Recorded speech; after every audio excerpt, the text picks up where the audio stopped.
meet Joe's latest opponent. As you can see, he's not the regular type, fighting and acting like a beast. He's from a tribe of sorts raised in the jungle, who was trained by a British reporter at some point. Ashita No Joe's backstories are hilarious. I mean, he looks horrifying as he's introduced to Joe to pay his respects, but there's nothing respectful as Joe does not care about fighting this guy. After all, he has to think about Jose, and Harimaru and Joe meet eye to eye, and he offers his hand, shaking it before Harimaru grabs it, leaps over him like a man possessed, and tries to break his arm, starting a near-out brawl in the first 10 seconds of meeting the man. Wild is an understatement, guys, knocking Joe to the ground and then jumping on his body.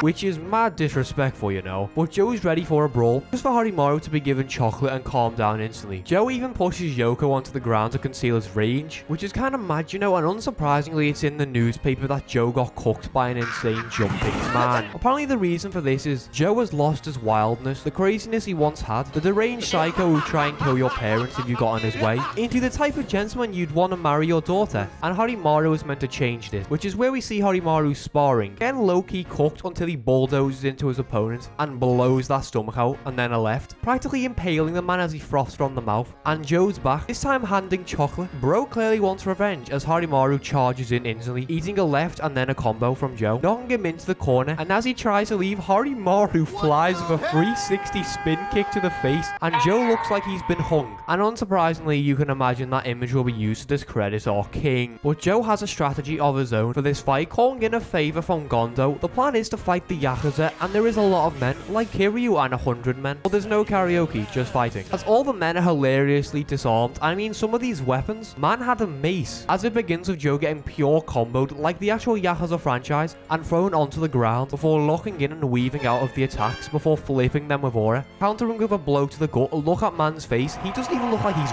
real. Taking each man down individually, even destroyed Bro's shades, only cost him about 10 yen, and despite being charged down and outmanned in the hundreds, Joe is taking them on with ease, barely breaking a sweat, which is also where we get to see Harimaru sparring, which consists of him raining down hell with blows on top of the head, backflipping for some reason with an uppercut, decapitating him as he jumps up and down, skipping back to Joe fighting, and now it's Gondo's turn, who knocks a guy out for disobeying him. Gondo going on the offense before flipping Joe over, and was going for the knees like he's Robin, but there's nobody home. Joe landing his jabs with a left, but it's pretty clear that Joe is being overpowered before being knocked unconscious. And despite the fact Joe says that Gondo has got stronger, Gondo thinks Joe's got weaker. It's actually a reoccurring theme in people's minds apparently. And those words have Joe stressing. I mean, he's got to rethink what it could possibly mean, running into the man who apologizes for his words. But it's fight day, and Harimaru has a mysterious plan to defeat Joe, while he trains like a demon because that man is not human. And oddly enough, before we delve into the fight, we see a familiar blue-eyed man singing in the rain, humming a tune. But for now, let's get going, as both men are in the ring, prepared for possibly the craziest fight of all time. Harimaru doing a literal backflip before both men charge at each other. Harimaru swinging like a wild beast, but Joe doesn't care. He knows the ropes even when the crazy guy starts growling and screaming at him. He literally is insane, isn't he? Joe still casually weaving out of all the attempted attacks with ease before he body blow and then tripping the man up. Because this is a strategy, and it's quite simple. Just piss the guy off so badly it'll make it easier. With the fight continuing, Harimaru landing a quick barrage before we once again skip outside to our mysterious stranger finding himself near the ring with the first round ending. Joe quite calm, getting hyped from the boys with the second round beginning. Harimaru charging like an animal, just for Joe to make him eat shit before battering him all over the place against the ropes. I mean, look at that nasty ass combo. Brother got hit with a special technique and fallout, and Harimaru's stupidly hilarious bouncing and leaping mean nothing to the goat as he catches him with another combo as he bunny hops away. Jesus Christ, what is this fight? And this deviant starts slobbering and biting all over the ropes. That's me when I see Yaoi, am I right, guys? Now, I'm sorry, but if I'm Danpei, I'm pulling out a concealed carry firearm and shooting this man in the face.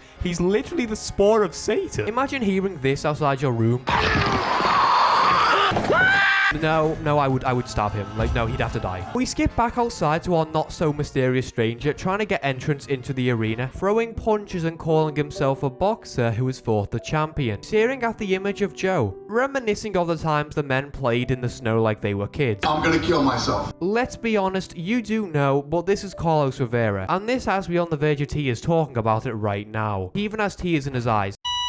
Like, does this anime like making you depressed? I'm sorry, but in Blue Lock, all you get is I'm gonna devour you. Like, yes, please, mate, that sounds kind of hot. But in Ashita No Joe, it's like I'm getting told to kill myself over and over again. I'm gonna start a riot, you son of a bitch. But let's get back on track, shall we? Skipping back to Yabuki dominating Harimau in the corner. I mean, bro cannot do anything while Joe taunts him like a master troll, going back on the kill with pure brutality. Has Harimau running for his life as he bounces off the ropes. And what in the literal fuck did I just watch? At what point does this become illegal? This man just did 3 consecutive backflips like he was hitting the cha-cha slide. I cannot believe my eyes. Joe breaks the man until Harimau mysteriously locks in, causing Joe to back off as our round ends. Our angel is still outside as Harimau leaps into the sky, and I'm 99% saying he just gave Joe a rabbit punch. Let's get this ref in prison. And I'm sorry for pausing, but what in the name of Joshua Graham is this? Bro just did 3 consecutive spins before giving Joe an uppercut, having Joe land on the ground with his head bouncing off the ropes. Harimau using no clip apparently, because that is not the celebration you'd expect. Joe somehow rising to his feet from the craziest punch of all time, going for the kill while Harimau starts bouncing and landing punches. Like, bro, this isn't even a boxing match. He's straight violating the rules, beating Joe against the ropes before the man pushes him into the corner, making him do the funniest face of all time with a punch.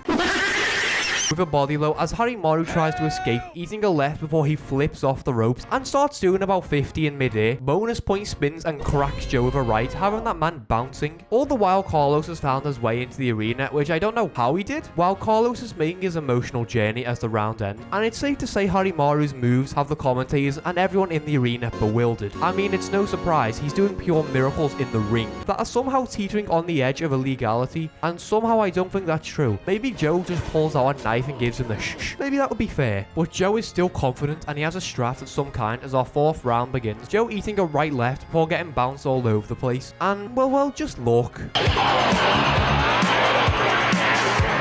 You fucking with me, right? And I'm sorry, but this literally denies the laws of physics. This is physically impossible and utterly insane for an anime with even Maidenhead and Carlos. What in the JoJo Steel Ball Run Tusk Infinity Energy Spin is this horseshit? I can excuse him backflipping, but he's literally flipping in midair. He's denying gravity. You are not him. As Harimau lands multiple blows, going against the laws of physics, and then Joe is in the air, Harimau pausing and well...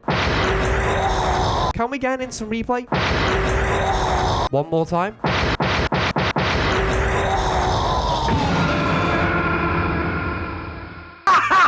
One more time for good measure, maybe. Have you ever seen a bigger example of eating shit? Joe just flattened that man like a pancake. Brother got executed, and to the surprise of no one, Joe has managed to win, considering his opponent probably has Yabuki CTE, as Joe relishes the victory, which is also where Carlos manages to get himself into the ring, Joe recognizing him instantly, and as Joe runs back, he trips to the ground. Even weirder, his eyes are looking weird, as if he couldn't see, and then we get one of the saddest reuniting moments of anime, as Carlos throws punches without his speed and strength. Joe thinking about the memories of the man who played in the snow with so much joy despite his abilities. You'd both be real sorry if I killed myself. Before they hug. And even worse, Joe isn't able to button up the shit that Carlos can't do either, which is horrifyingly eerie because Carlos has CTE or punch drunk syndrome, and it's pretty obvious to everyone that Joe has early signs of it, considering who he's fought in his career. Some people have negative opinions about this fight. I personally liked it. Do you rather the Jose fight, Rikishi fight, or the Leon fight? Maybe Wolf. Anyway, bye, subscribe.